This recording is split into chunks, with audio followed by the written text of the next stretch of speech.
Importante isso. Então, vamos começar, né, no nosso quinto encontro, né? Talvez o último, né? A partir de hoje, eu vou ficar à disposição das demandas de vocês para esclarecer alguma dúvida. E, então, se vocês tiverem algum ponto que não foi abordado do uso do ImageJ, algum ponto do uso do FIJ do ImageJ que não foi abordado, que vocês queiram discutir, né?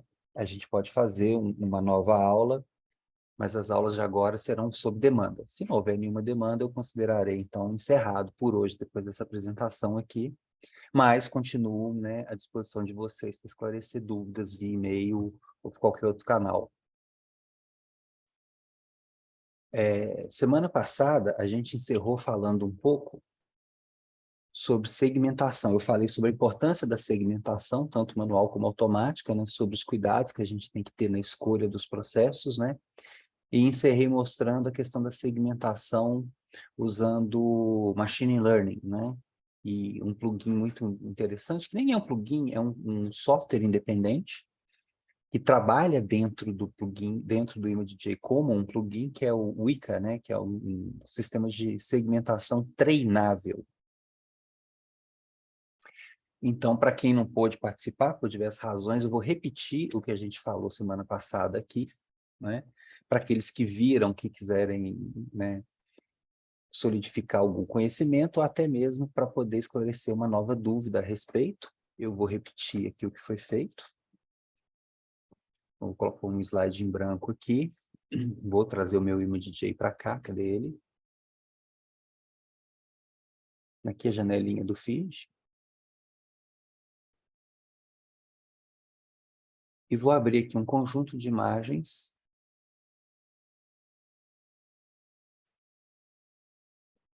Eu quero treinar. Eu não vou abrir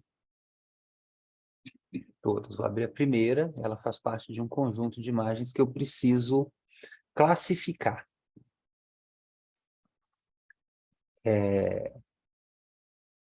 O Weka, né, que é esse plugin que nós vamos usar, então, ele é um sistema, né, que ele agrupa, né, todo o ferramental matemático de processamento de imagens para reconhecimento, classificação, medidas, né, e expressão de resultados, né? Então, ele meio que faz de uma vez só todos aqueles passos que eu mostrei independentes até agora. E de uma maneira de aprendizado. Então, uma vez é feito para a primeira imagem, se você tem um conjunto muito grande de imagens, basta aplicar depois o processo desenvolvido na primeira imagem até pelas outras. Então, vamos reproduzir aqui. Então, o primeiro passo é abrir a sua imagem aqui. Isso aqui é uma imagem são um compósito mineral, são grãos desse composto que foram embebidas em resina. A superfície desse bloquinho de resina foi polida e nós temos uma imagem de microscopia eletrônica de varredura. É uma imagem de elétron reto espalhado, que é muito o contraste na imagem de elétrons reto espalhados no microscópio eletrônico de varredura. Ela é uma imagem de contraste de número atômico, ou seja, compostos, elementos químicos com um número atômico maior vão espalhar mais elétrons, então essa região desses números atômicos maior vai ser representada na sua imagem com tons de cinza mais claros, enquanto elementos químicos com número atômico mais baixo serão representados por tons de cinza mais escuros, até mesmo pretos. Então você tem aqui uma discriminação química nessa imagem, né? E a gente precisa classificar essas coisas para extrair informação dessa imagem. Então, vamos usar o Machine Learning a nosso favor aqui. Então, em plugins, a gente acha aqui segmentação. Aqui tem Trainable Weka Segmentation. Quando você clicar aqui, aparece aqui uma janelinha de logs e aparece a janelinha do Weka. Ele agora tomou conta da sua imagem. E ele já vem com duas classes de elementos que eu posso adicionar aqui. Eu posso, aqui em Settings, eu posso mudar o nome dessas classes. Eu vou colocar aqui como mineral 1. Vou colocar como mineral 2. Existem aqui alguns fatores, né? São as ferramentas que ele vai usar para processar essas imagens. Eu aconselho não mexer nas sugestões iniciais dele de início, a não ser que você entenda cada um desses passos aqui, tá? O help do ImaDJ a respeito do Vika é muito rico, então realmente ele explica cada um desses passos, tá? Mas eu aconselho não trabalhar com isso ainda e aceitar a sugestão dele no início. Ok, então ele deu aqui mineral 1, mineral 2, mas eu quero um terceiro item, porque eu tenho aqui um mineral mais claro, eu tenho um mineral mais escuro, eu quero classificar só esses dois por enquanto, e tenho aqui um background, um fundo, isso aqui é a resina em que essas coisas foram fixadas. Então eu vou criar uma nova classe. Aparece uma janelinha aqui perguntando o nome, eu vou falar que isso aqui é o fundo. Ok. Então agora, gente, eu vou escolher quem é o mineral 1, esse aqui. Então, com o mouse, se você tiver uma mesa digitalizadora com aquela canetinha, fica até mais fácil. Mas com o mouse mesmo, eu vou selecionar aqui a região que me interessa. Observe que não precisa muito capricho, não. Eu vou adicionar isso aqui ao mineral 1. Esse aqui é outro grão que também pertence a esse mineral 1. Semana passada, alguém me perguntou se eu não tinha uma imagem histológica. Infelizmente, eu não consegui. Tá? Eu tenho para os próximos passos, para as outras ferramentas que eu vou mostrar aqui hoje. Mas para esse aqui, eu tenho que repetir a mesma imagem. Ok. Fui eu. Quanto maior o número de coisas que você colocar aqui, mais detalhes você alimenta o sistema para que ele possa entender o que você quer, né? Mas como aqui eu estou querendo ser mais didático, então eu não vou caprichar demais, não. Né? Então, eu vou colocar então no mineral 2 essa aqui, que é mais escura.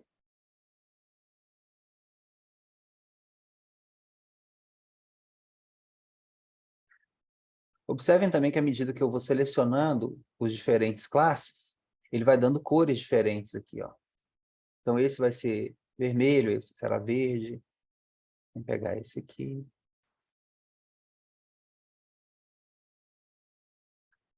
E esse aqui também faz parte. E o fundo?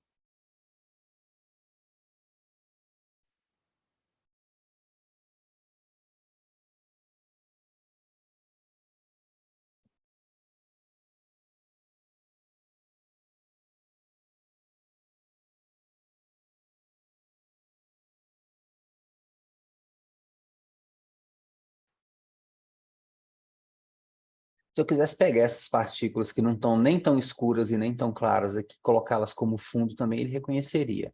Uma vez eu escolhi um número suficiente para cada classe que eu quero colocar, eu vou então treinar o meu classificador. Clica aqui. Então agora ele vai pensar em cima daquilo que eu estou fazendo. Aqui na janelinha de log, ele vai dando a progressão do processo, de como a coisa anda. E a rapidez com que isso vai acontecer depende da qualidade da sua imagem e da qualidade do seu processador, do seu computador também, da placa de vídeo que você tem ou não. Não, foi até rápido. Olhem só, então ele já reconheceu, fez o treinamento e já fez para mim aqui. Esses aqui, que estavam com um tom de cinza, que não era nem tão escuro quanto esse, nem tão claro quanto esse, ele deu uma aproximada e chamou tudo como 1. Tem problema. Algumas regiões aqui ele chamou como 1 de outras coisas. Então, eu teria que trabalhar agora no refinamento disso. Aqui nessa janelinha Toggle aqui, você consegue comparar. Então, tem alguns probleminhas aqui, eu tenho uns probleminhas aqui em cima, né? Porque ele entendeu. Pode ser até que seja realmente aqui inclusão desse mineral em cima desse. Então, não dá para descartar. Mas observe que ele reconheceu, inclusive, uma coisa quase invisível que estava aqui no fundo. Enfim, eu precisaria refinar melhor isso aqui. Mas para uma primeira demonstração, eu achei que ficou muito bom. Então, posso criar resultado. Ele automaticamente, a janelinha, cria aqui. Então, agora eu tenho uma janela de cores mais vivas, com poucas nuances, com as coisas bem explícitas, o que é vermelho é o meu mineral 1, o que é verde é o meu mineral 2, e agora, pelas ferramentas que eu já mostrei, a gente consegue fazer classificação de fração de área, ver utilizando o processo de binarização, você pode selecionar só os vermelhos e medir a área, medir a fração de área na amostra, você pode falar quanto de um mineral tem em relação ao outro para essa região, e fazer todas as suas análises quantitativas desejadas. Mas o mais interessante agora é isso aqui. Eu vou salvar esse classificador, considerando que eu fiquei satisfeito com ele. Eu vou salvá-lo nessa pasta que eu vou chamar de classifier aula 5. Talvez. E vou fechar tudo isso aqui. E vou fechar, inclusive, essa imagem 01. Eu vou deixar ela aberta aqui, porque eu vou abrir uma outra. Eu vou abrir a imagem 03, por exemplo. A 04, que é mais diferente. Que é uma imagem do mesmo material tomada em outro ponto da amostra e que precisa passar pela mesma classificação. Vou fechar um. Então, o processo é o mesmo. Abrir, plugins, segmentação, clica. Okay. Observem que todas as janelas aqui agora estão inativas.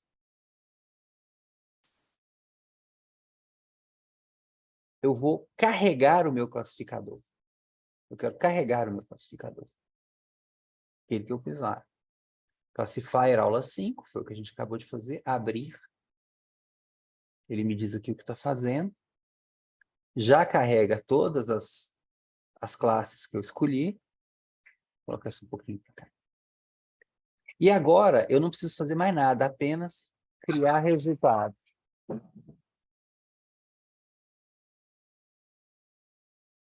Ele está pensando, né? Vocês acompanham aqui o processamento. Por aqui, também pela barrinha de progresso que está aqui em cima do ImageJ.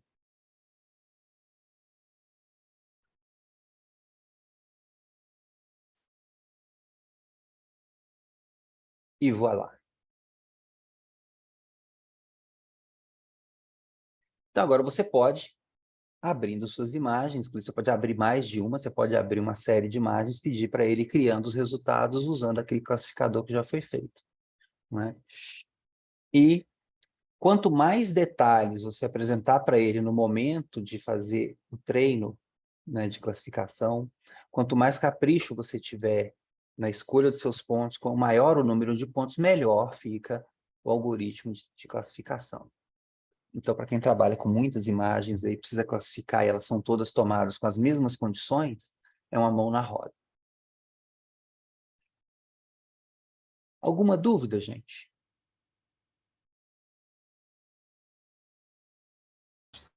Seu classificador aí pode ser treinado com mais imagens? Pode, você pode Para treinar com melhorar ou é quantas? só uma? Pode, sim, você pode treiná-lo com mais imagens. Não precisa ser com uma, não. O meu objetivo aqui hoje foi mostrar o processo do início ao fim, né? Você pode treiná-lo com mais de uma imagem. Você pode carregar o classificador da primeira imagem e repetir o treino. Ah, entendi.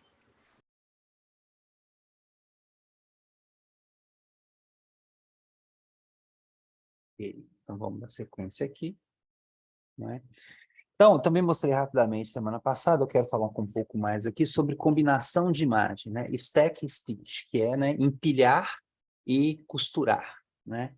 Então, o que é o stack, né? Você cria pilhas, você tem um processo que eu uso muito, essa questão de criação de pilhas, né?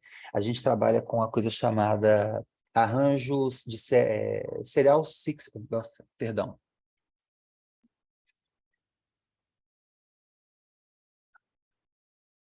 Vou tomar uma água aqui. É arranjo de seções seriais. O que é? Eu tenho uma estrutura em que eu vou fazer vários cortes nessa estrutura, vou fazer imagens de cada um desses cortes para avaliar, né, as organelas internas. Então, depois eu vou alinhar esses diferentes cortes como uma pilha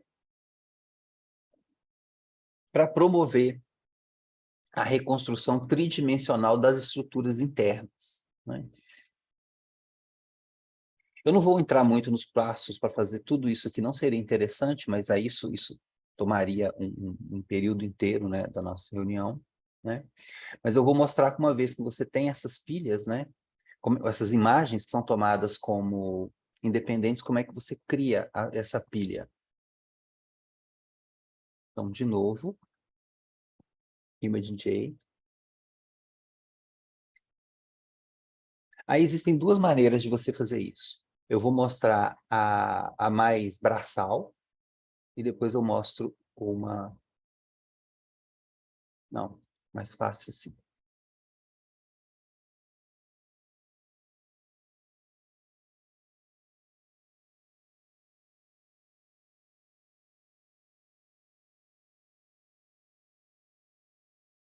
Vou mostrar aqui na janelinha de arquivos aqui.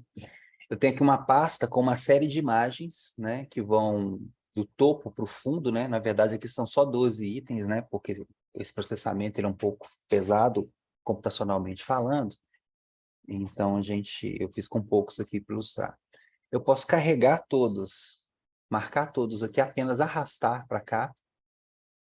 E aí todas as minhas imagens foram abertas. Então, aqui, em Image, Stacks, você vai converter as imagens para uma pilha. Ele te pergunta qual nome você quer dar. Eu vou colocar a aula 5. Ok. Pronto. Aquelas imagens todas agora foram compactadas em uma pilha só. Aparece aqui embaixo um botãozinho de play. E quando você clicar, ele vai navegar através dessas coisas. Só que ele fica repetindo infinitamente aqui. Eu vou fechar. Aí, uma vez você tem uma pilha e você quer voltar para as imagens independentes, mesmo o processo contrário. Você tem imagem, stacks. Agora você vai de stacks para montar, para imagens. Se eu clicar aqui, ele vai abrir as imagens como independentes. Vamos fazer aqui. Então, estão todas aqui. Eu vou voltar para o modo pilha, porque eu quero mostrar uma outra coisinha rápida. Imagens de stack.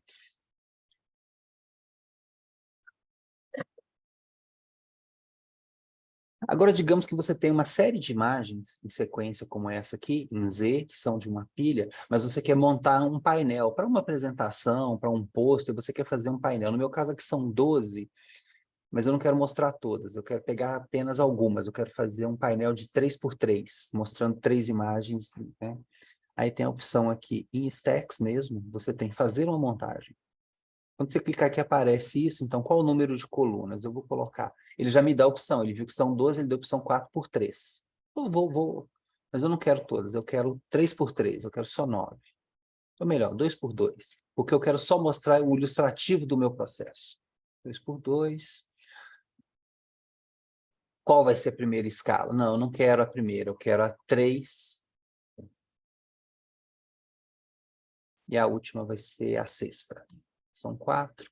O incremento é o intervalo que você vai ter entre elas, né? A largura da borda, ele pode colocar uma borda branca entre elas. O tamanho da fonte, se você for colocar rótulos ali. Ok, pronto. Ele criou para mim, então, uma nova imagem que tem as minhas 4 imagens aqui lado a lado. Para que eu possa fazer algum tipo de apresentação. Caso eu queira mostrar a comparação, olha o que aconteceu desse corte para esse corte, olha o que aconteceu ao longo desse trechinho dos meus cortes. Uma ferramenta que ajuda muito aí na apresentação dos resultados. Ok, agora sim, um dos problemas que a gente tem quando eu preciso trabalhar com reconstrução 3D é que os cortes são feitos independentes. Então, o primeiro corte ele é independente do segundo, que é independente do terceiro, e a tomada dessas imagens também é feita de maneira independente, muitas vezes não são feitas às vezes nem no mesmo dia, né? E podem ficar em substratos ou porta-amostras diferentes. Importante que eu não perca a sequência. Para fazer a reconstrução, eu preciso fazer um alinhamento.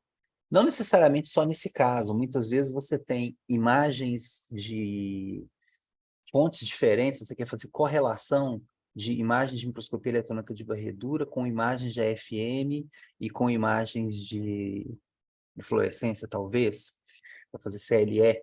e da mesma região. E você precisa colocar uma em cima da outra para poder comparar resultados. Então, você precisa fazer um alinhamento. Então, você precisa alinhar essas coisas. Então, aqui, né, o resultado, do jeito que a gente acabou de fazer lá, das estruturas desalinhadas. Então, vocês observem que elas ficam balançando, né? Essas mitocôndrias. Ah, então aqui, atendendo a pedidos, né, foi feito com material das ciências da vida, hoje a demonstração, viu? Não. Então, nós temos aqui as mitocôndrias, aqui tem... Gente, o físico não vai saber identificar tudo, não. Eu só reconheço mitocôndria e complexo de Golgi, tá? E do lado de cá, eu vou repetir esse vídeo aqui para que vocês vejam como ela está desalinhada.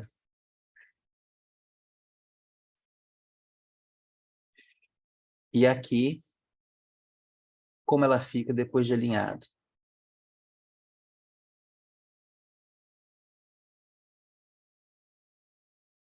Perceberam que ela parou de balançar? Que as coisas ficam todas no lugar? E que as modificações que a gente percebe são apenas as modificações do tamanho das estruturas em função que a gente se aproxima, se a gente se aprofunda ao longo do eixo longitudinal dela?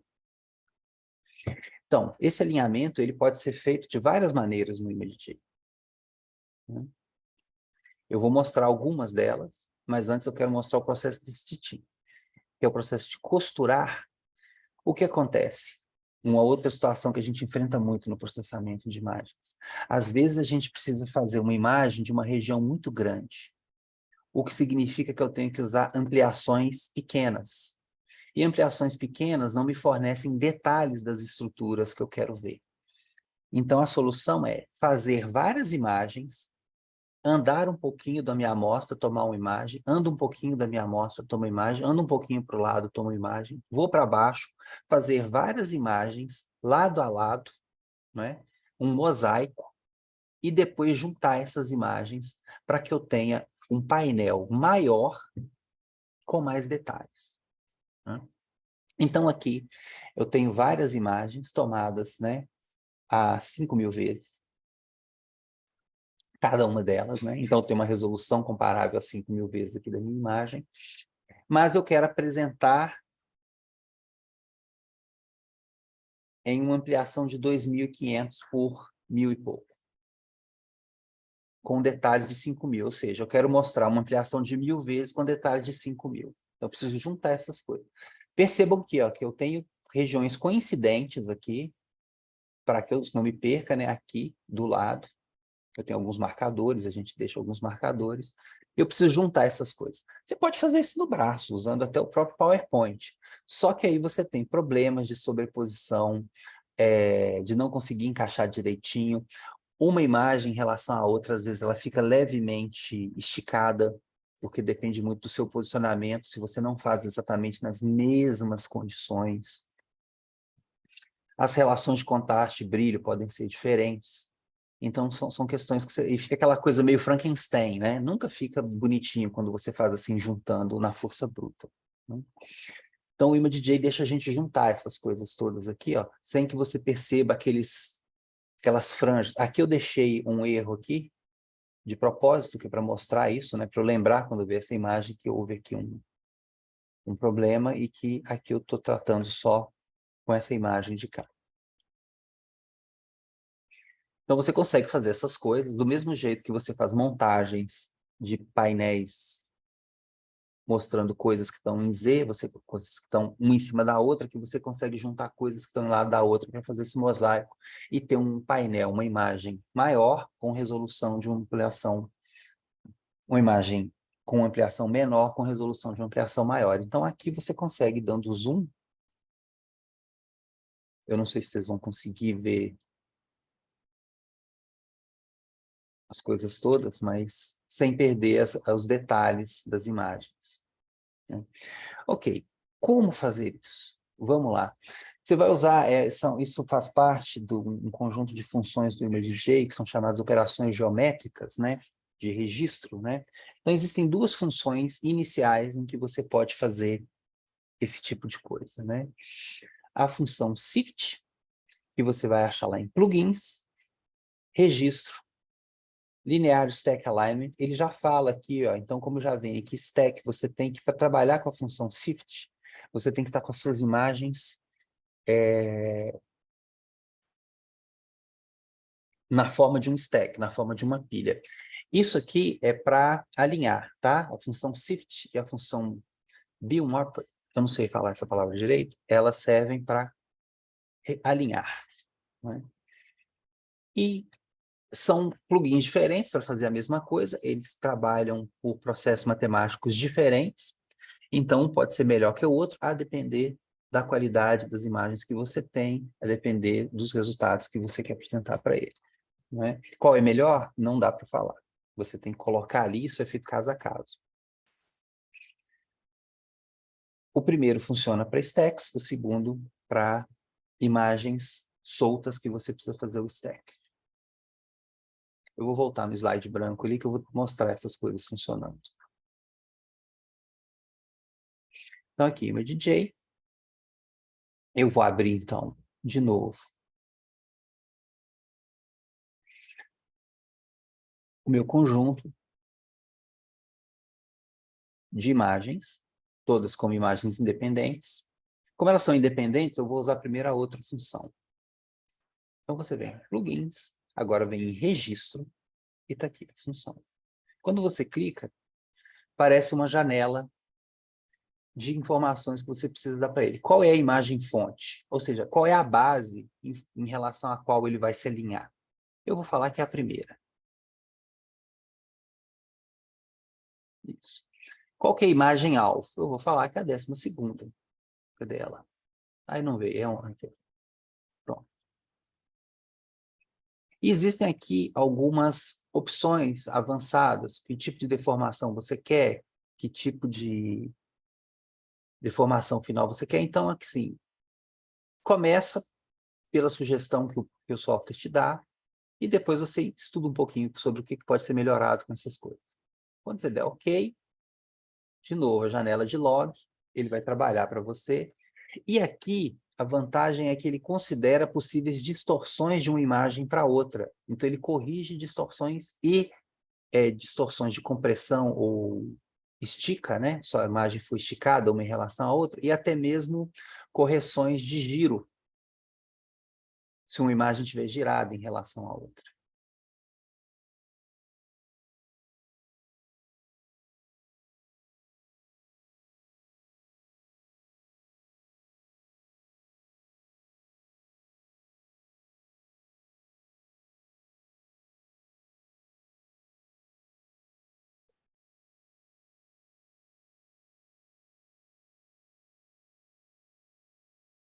Bom, ele não terminou, ele está aqui reclamando de falta de memória na outra janela que está ali, mas a gente já vê que já está caminhando bem aqui.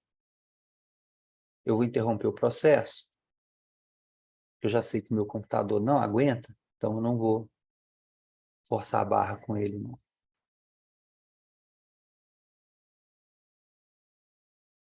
Eu fechei tudo só para... E aqui, agora eu vou carregar de novo o processo, as minhas imagens todas, e vou usar a função shift. Para ela, eu preciso transformar em stack. Então, vamos lá, imagem, stacks, image to stack. Como eu não salvei toda hora, eu posso dar o mesmo nome. Ok. Agora eu posso, plugins, registro, agora eu vou usar aqui o Linear Stack Alignment com o shift. Mesma coisa, ele faz uma série de perguntas iniciais, depois vocês podem olhar o que cada uma delas quer dizer, não vou ficar entrando no mérito agora. Ele vai te falando aqui qual o processamento.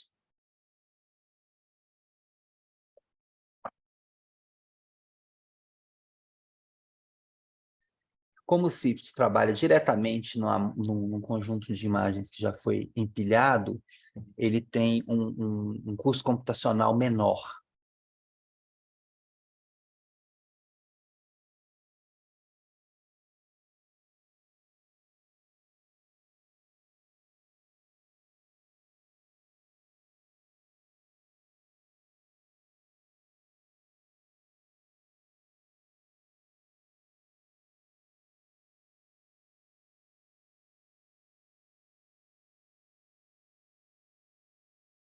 Ok, ele me falou aqui, ó, feito. Eu percebo que a imagem agora ela parou de dar aquela tremedeira toda. Aí, para salvar, você vem aqui, simplesmente clica em cima, File, salvar como, dá o nome que você quiser.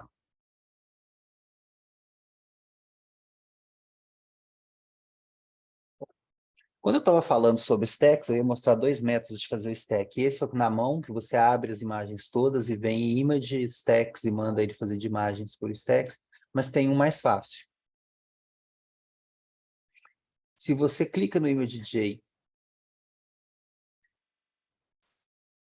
e ao invés de arrastar as imagens, se você tem só as imagens de interesse dentro da sua pasta e arrasta a pasta inteira para cá, abre essa janelinha para você aqui, e aí lembre-se assim, a dica é, marque isso aqui, usar empilhamento virtual.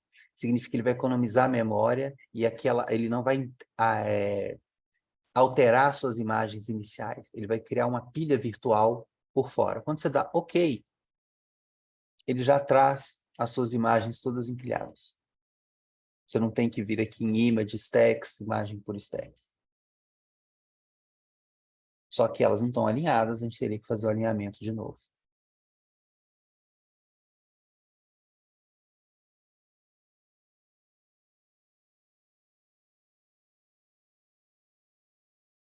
Ok? Alguma dúvida por enquanto? Algum comentário? Então vamos prosseguir. Não é? Agora vem as ferramentas para costurar, quando você tem um conjunto de imagens que você quer costurar. Não é? O processo é o seguinte, você tem alguns caminhos aqui, infelizmente meu computador não aguenta esse processo para mostrar para vocês, o computador que eu estou usando para apresentar essas aulas para vocês. Né?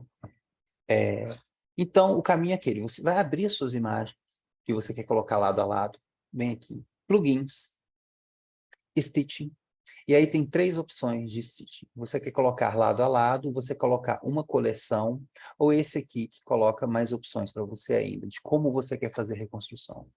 As suas imagens foram coletadas assim em linha, você quer fazer só uma linha, então você usa o primeiro, que é esse aqui, Parar Stitching. Aí abre essa janelinha aqui em cima que te diz qual é a imagem de referência, que é a imagem que vai manter a base para que as outras venham colocadas lado a lado. Você escolhe aqui um conjunto de imagens que tem, e quando dá OK, ele vai então reconhecendo as estruturas semelhantes das suas imagens,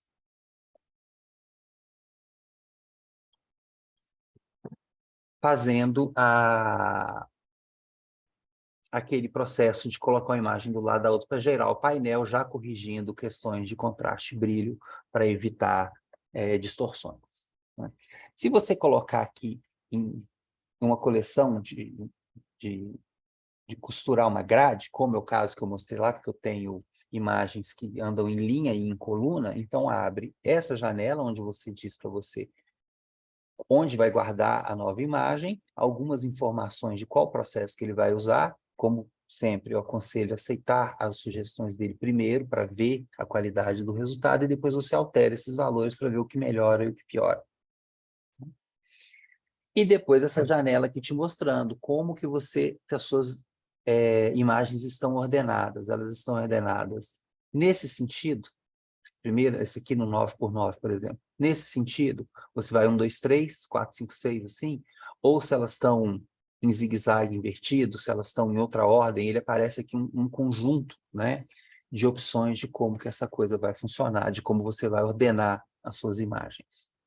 Uma vez feito o OK, aí é contar com a boa vontade da memória RAM e da placa de vídeo do seu computador e a coisa fica prontinha para que você possa salvar seu resultado. Bom, agora, o ImageJ, assim como tem o Weka, né, que é treinável, o ImageJ tem um outro software dentro dele, que é o TrackM2, que faz isso tudo num lugar só e permite também que você faça a reconstrução tridimensional dessas coisas todas. Ele é um plugin, né? para mineração de dados morfológicos, modelagem tridimensional, costura de imagem, registro, edição, anotação, é uma coisa muito forte. Foi desenvolvido por esse sujeito aqui, Dr. Alberto Cardona, um cara super acessível, tá? No fórum do ImageJ eu tive alguns problemas para usar o TrackM no início, com versões do Java do meu computador, e eu coloquei no fórum que eu estava com essas dúvidas, eu recebi respostas diretas dele, então é uma pessoa muito acessível, né? Essa é a cara do TrackM. Então, só que ele tem um caminho diferente. Você vem em arquivos, novo, e ele aparece por aqui. Aí um TrackM2. Aí aparece essa coisa onde você vai carregar as suas imagens para fazer o seu trabalho. Esse também é um tópico que é um pouco extenso. O passo a passo do uso do TrackM para sair de uma pilha de imagens para chegar numa reconstrução tridimensional ou para chegar numa segmentação de imagem, ele é um tópico por si só que demoraria aí algumas horas, né? Então seria cansativo para o tempo que a gente tem, e eu acho que a gente pode fazer isso sob demanda. Eu venho aqui um dia exclusivamente, vamos para o TrackM. Mas para esse momento inicial, eu acho que eu julgo, né? Agora vocês vão me corrigir. É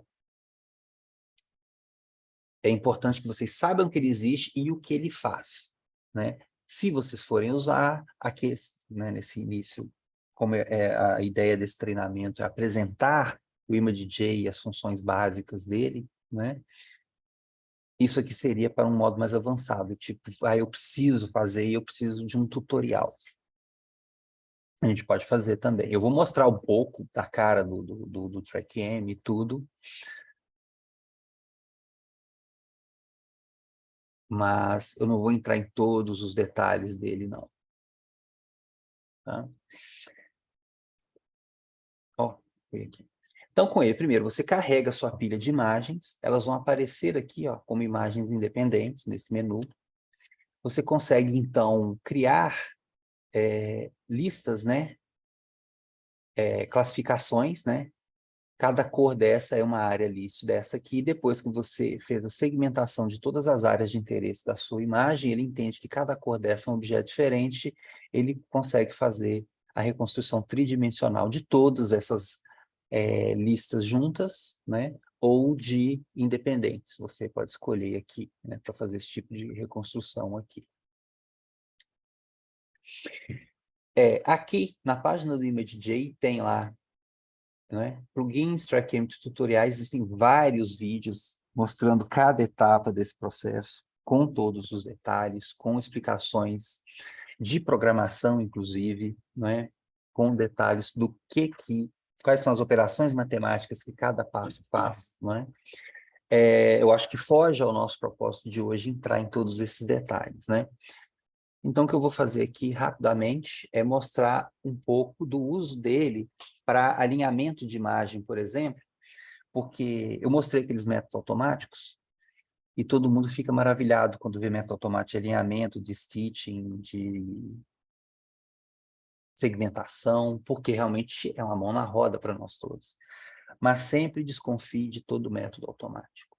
Em algum momento ele falha. Se você pegar uma segmentação automática, olhar imagem por imagem, você verá uma classificação feita errada aqui, um outro termo feito errado ali. Então, não dá para confiar 100%. Então, passar pelo TrackM ou por um outro software, que eu vou mostrar para vocês também aqui, que não tem nada a ver com o ImageJ, mas é gratuito também, é importante para que você vá refinando os seus resultados e melhorando a qualidade do produto final. Então aqui, arquivo, novo, TrackM2. Ele pergunta onde você quer guardar esse novo projeto, porque você vai abrir agora um projeto. Eu vou colocar aqui dentro de Stacking Alignment.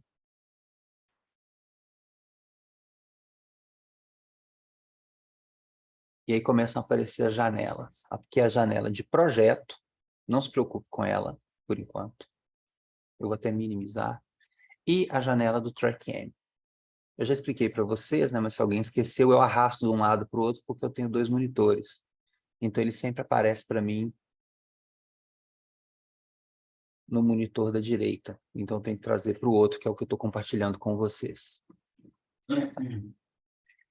Então, aparece aqui uma série de opções de desenho, e aqui um espaço, né, um canvas. Então, quando eu clicar aqui, com o botão direito, o clique com o botão direito, aparece uma série de opções, eu venho importar. Eu posso importar imagem, eu posso importar pilha. Eu vou importar uma pilha de uma vez. Só que ela não está nessa pasta, ela está aqui. Esse aqui. Não, cancel. Na verdade, eu não quero essa, não.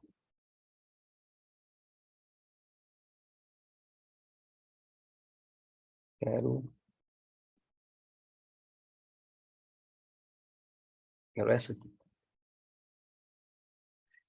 Quando você escolhe a pilha, uma informação que hora nenhuma a gente deu para nenhum daqueles outros softwares é qual que é a espessura de cada corte que foi feito, ou qual é a diferença entre cada um das duas imagens, né? Qual que é o espaço entre elas, que é a espessura da sua... Né? Em pixels. Então, você tem que ter essa informação. No meu caso aqui, eu sei que são 16. Vou colocar aqui. Ok. Ele pergunta, né? Fala, olha, o valor que você colocou de espessura é maior que 1. Fala, ok. Elas aparecem aqui.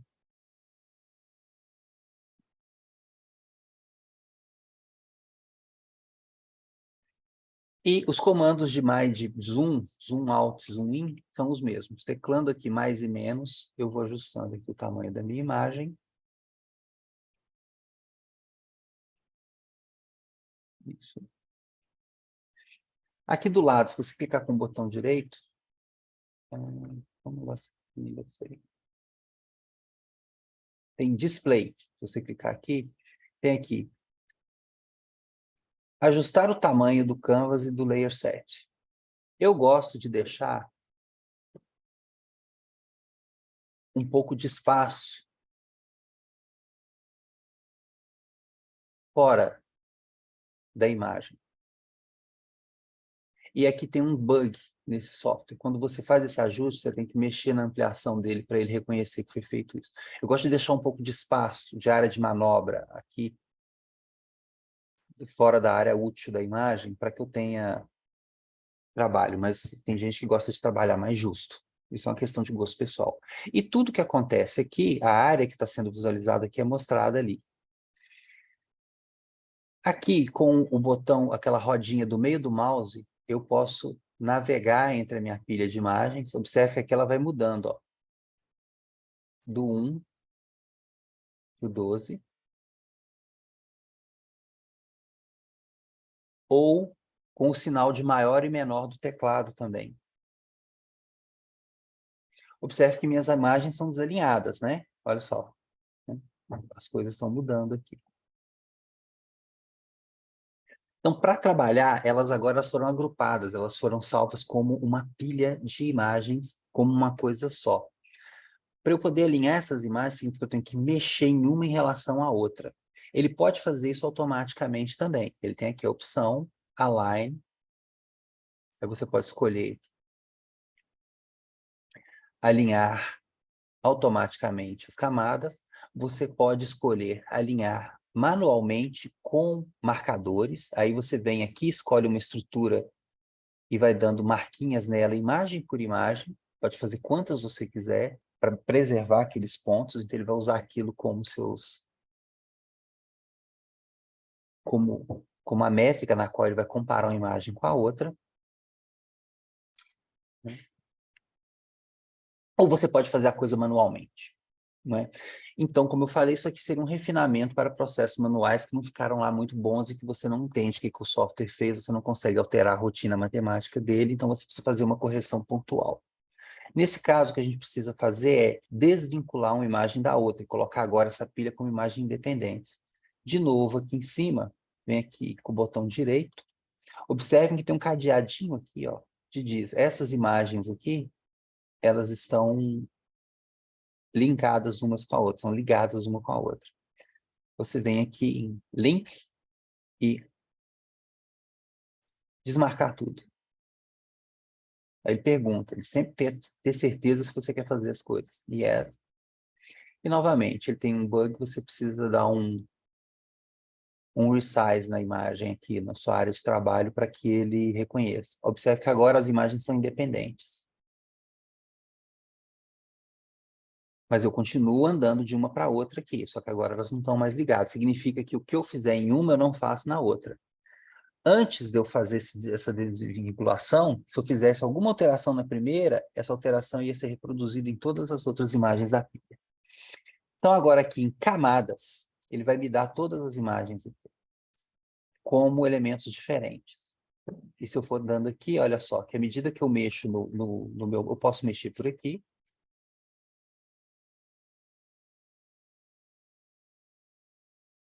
Tá? Essa coisinha que eu estou mexendo, esse cursor azul que vem para cá ou para lá, é a transparência da imagem. É importante. Eu vou colocar grande, que todo mundo enxerga melhor aqui.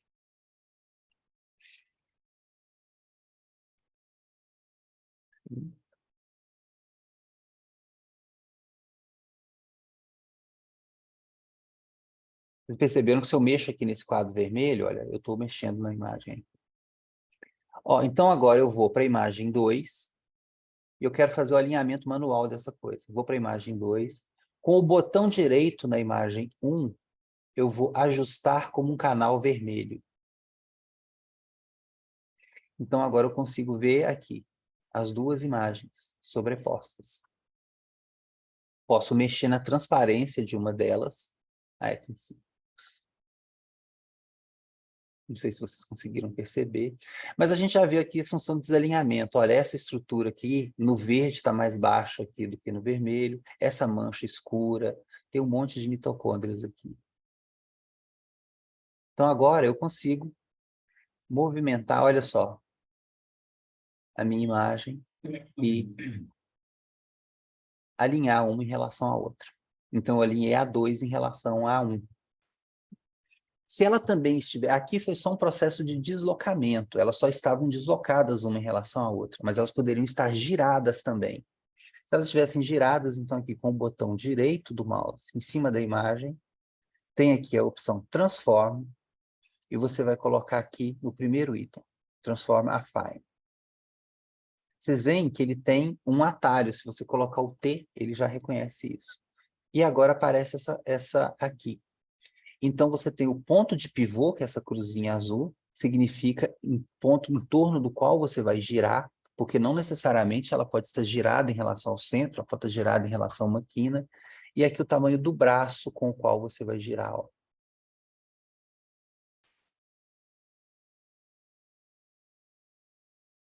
Essa opção, ela só tem efeito depois que você der Enter.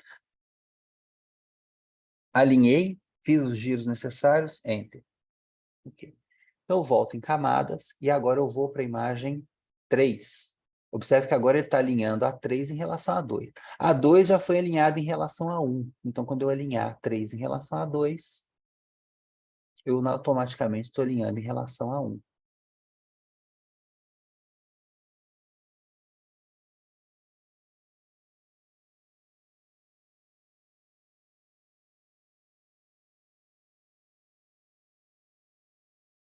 Isso. A 4 em relação a 3.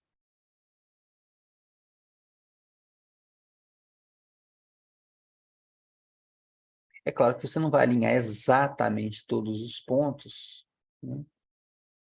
Porque eles se movem, né? Eles ficam diferentes ponto a ponto da imagem, mas você tenta alinhar o máximo que conseguir, o melhor que for. E como eu disse antes, aqui não é para fazer o processo inteiro, você já roda, faz uma rodada automática, isso aqui é só para refino.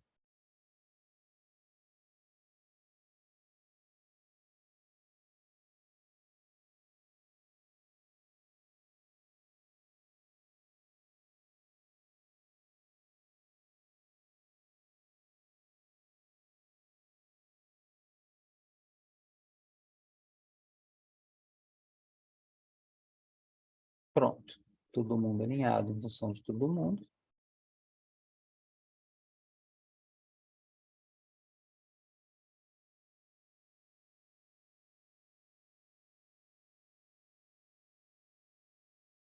E volta para cá.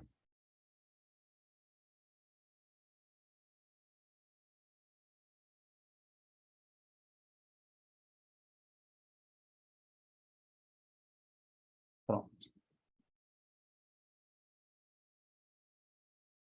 Eu não fiz no capricho, mas já melhorou bastante em relação ao caso inicial.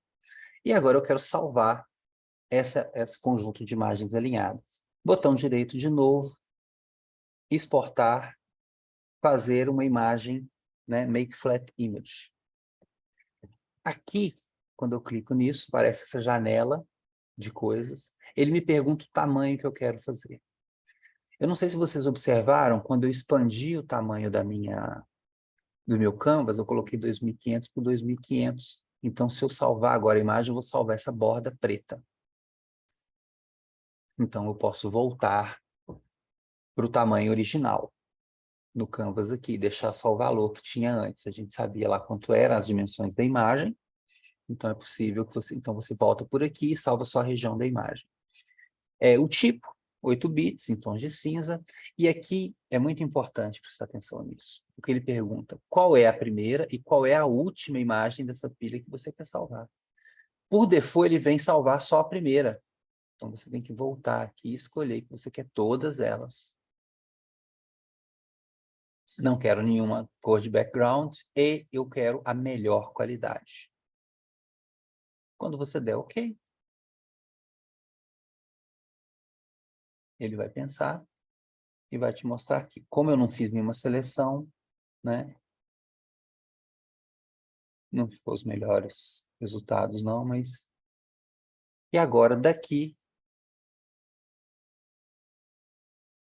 você salva, normalmente, como TIFF.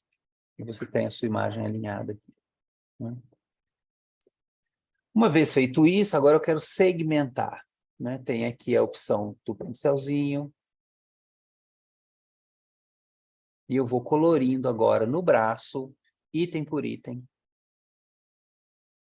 imagem por imagem, criando para cada cor um canal. E depois que tiver cada estrutura com sua cor, eu vou pedir para ele realizar a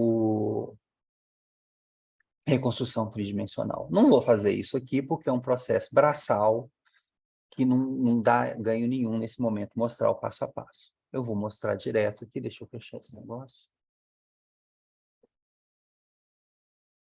O resultado, né? Então, mostrando ali, só para reproduzir, né? As amostras não alinhadas, as imagens alinhadas. Então, a gente segue para segmentação, né? Sim. Aqui eu não segmentei todas também, mas eu fui escolhendo ali algumas. Sim. Eu pintei aqui uma mitocôndria de vermelho, uma de verde, uma de azul. Alô. Esse miolo aqui de amarelo, imagem por imagem. Não é que não. Apareceu umas coisas lilares ali também. E então, depois disso, eu fui lá e falei, agora reconstrói para mim como que é o volume dessas coisas.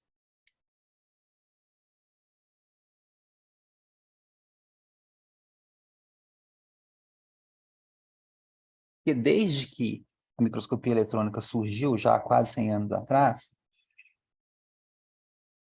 uma das primeiras observações que os cientistas fizeram, né, a microscopia em geral, né, é que a imagem que a gente obtém, ela é uma representação bidimensional de uma interação que acontece num volume. Por mais fino que esse volume seja, ele tem uma certa espessura. Então, o que eu estou vendo é o quão representativo essa imagem 2D que está aqui é dessa estrutura que está aparecendo aqui no seu interior. Como que é essa estrutura inteira? Então, de lá para cá, né, as coisas foram evoluindo e hoje a gente tem, então, ferramentas para poder visualizar como essa coisa funciona.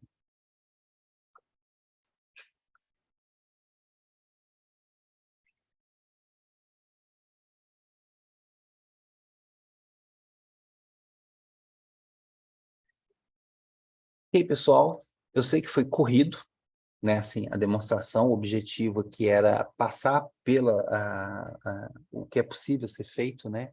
Utilizando o TrackM. Ele tem métodos automáticos de stitching também, que eu não fui mostrando aqui também, mas você pode carregar lá todas as suas imagens e pedir para que ele faça aquela reconstrução lado a lado, e ele já vai fazer tudo, corrigir, vai reconhecer os pontos coincidentes de cada imagem lado a lado, as diferenças de contraste, vai corrigir tudo, mas é importante sempre que você observe o resultado final para fazer a avaliação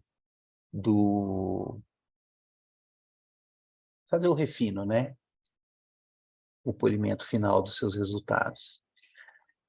Gente, eu agradeço muito toda a atenção de vocês nesses dias que a gente passou aqui discutindo, né? Compartilhando com que eu compartilhei com vocês a minha experiência no uso do FIG, né? Eu espero que tenha sido a contento, né? Que eu tenha chamado a atenção daqueles que nunca trabalharam com FIG antes para o quão forte essa ferramenta é, o quão útil e fácil ela é de usar. Para aqueles que já trabalhavam com FIG, eu espero ter mostrado alguma coisa diferente, né? E eu vou aqui, então... Bom, gente, né? A gente tem que fazer, né, o agradecimento às pessoas que permitem, né, que esses encontros aconteçam, né, em especial a Chan Zuckerberg, né, o CZI, né, a iniciativa CZI. E é isso, né? Agora eu estou por conta das demandas e das perguntas de vocês. Sintam-se à vontade.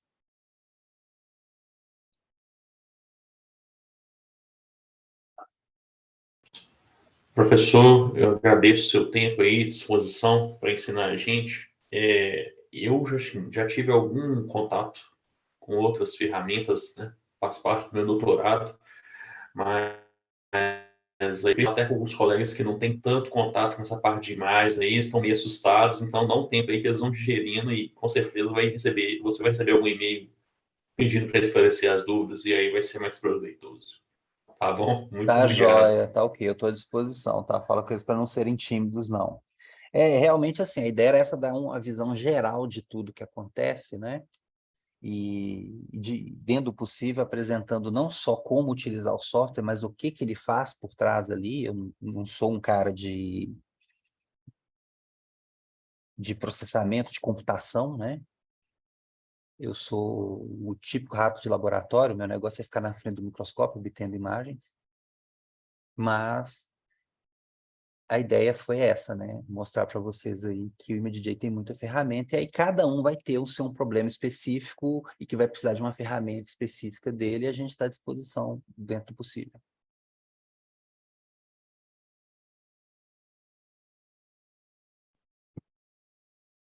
Ok, gente? Bom, mais alguma dúvida, algum comentário, alguma coisa que vocês esperavam, algum tipo de processamento especial que vocês esperavam que não foi mostrado?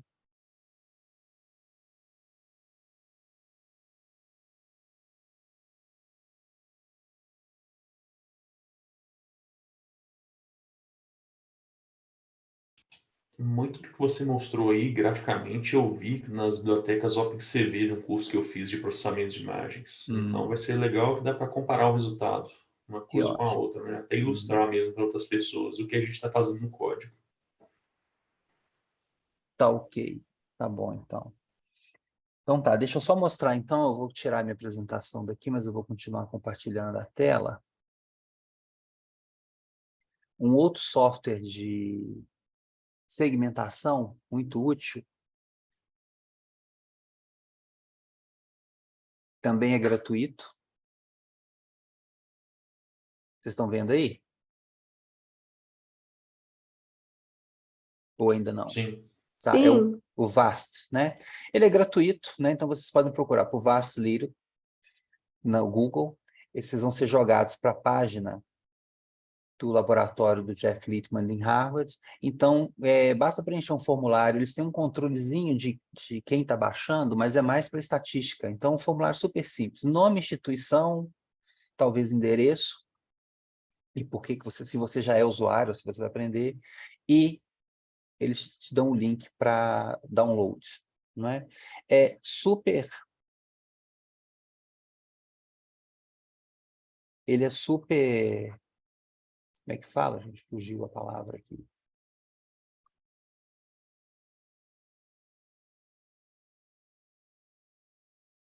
Ele é super simples de uso também. Então, é uma ferramenta para segmentação muito útil. E diferente do FIG, né, do TrackM, porque no TrackM eu teria que escolher uma estrutura e uma cor e fazer a segmentação dessa estrutura em todas as imagens primeiro, antes de voltar e escolher a segunda cor.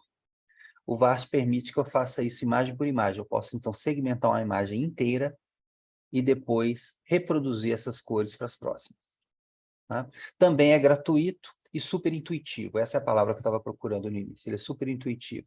Mas, assim como o Fish e todos os seus plugins, também existe uma série de tutoriais muito diretos na internet de como usar essa ferramenta. Ok? Então, pessoal, eu agradeço mais uma vez a atenção de todos vocês.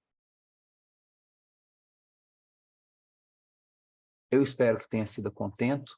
Me coloco novamente à disposição para dúvidas pontuais, né? E se houver alguma outra demanda, né, de um problema específico que não foi abordado ao longo desses encontros, eu estou à disposição. Ok? Muito obrigado mais uma vez, então, e até a próxima.